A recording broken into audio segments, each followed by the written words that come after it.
this is just one more reason to cheat right now, or to think about cheating. And most of you probably saw this stat. IBM says the next 5 years will see more change than the last 50. Oh, that's good. That's a lot of change. I mean, I've been in this business for like 20 years, and it was a crazy amount of change. It was exhausting.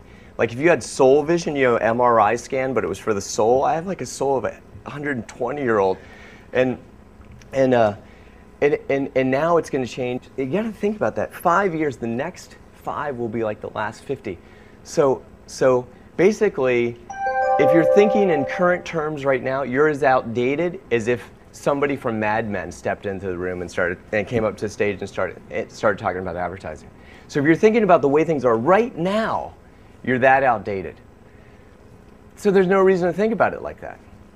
I'm encouraging you to think about some new rules, some new ways to do things. And I think you're going to hear from a lot of people. You're going to have a lot of chance to do that. So, you know, we can start cheating now. What are the rules to cheating? That just amused me. I don't know that there are any, but I wrote down some. You have to identify the rules. This one is one that you're in a great place to identify the rules. You've already gotten a bunch of help from people who've been mocking the current state of things. So making those lists is really where we started. You know, what is it that everybody does? And like, there's so many, and so many are very difficult to see. One of my favorites that is, and I don't know that it's helpful at all, but we always date our presentations. I don't know if you guys do these PowerPoint presentations. The clients will come in and they'll have the date, you know? I was like, why the fuck do we start with the date? Like, it's just totally, who cares what day it is?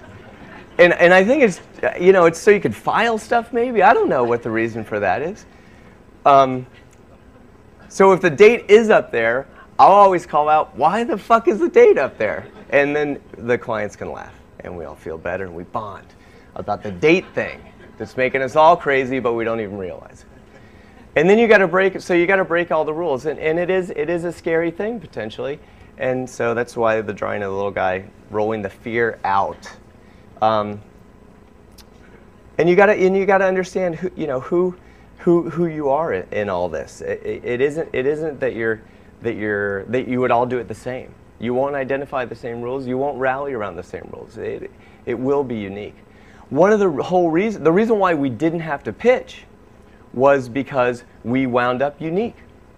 And we wound up unique because a couple things. One, we made this list we made these ideas about what we think mattered in the industry, and they were distinct, and we changed our process, and then we were in Miami, so we couldn't walk outside and meet someone else in advertising. There was no one else there, so we'd just meet ourselves, and we'd talk to ourselves about ideas that we liked, and we'd go, yes, I like that too. And it ultimately was a real benefit, because we just cooked in our own juices. You know, we just kept simmering in the same kind of thing.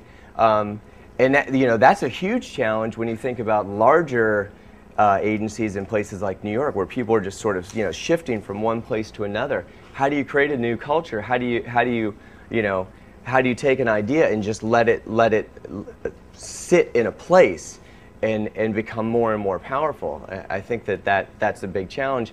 Also a big opportunity for those of you that aren't in markets like New York or San Francisco. You really, you know, if you're in Omaha or someplace where it's just you, you know, those may be, if you look historically, that continues to be where the newer ideas come from, right? New York, and then it moved to San Francisco, to Portland, maybe Miami, and it came out of these places that you wouldn't expect. So, you know, I'm a fan of those markets. I like to go talk in Bozeman and stuff, you know, because it could be Bozeman, it might be Indianapolis, but I have more affinity just because that's where I come from. But I also think that it's a real advantage.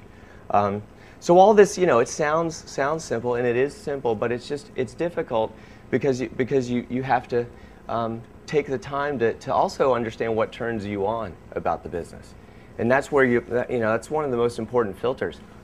I think that product placement makes total sense.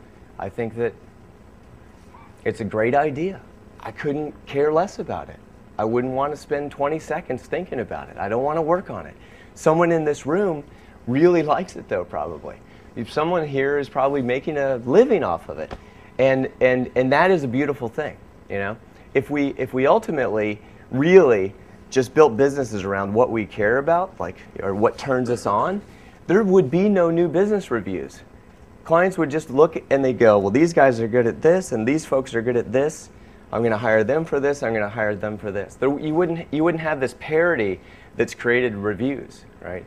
The parity is why the client's like, you know, the clients are crazy with this idea that we all tell the same story too. They don't like that. How miserable must it be, you know, to get that same story?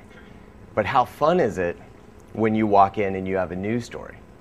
And you know you're distinct, and you can feel the excitement coming from people. They may not hire you. They might tell somebody about you. They may hire you next time around.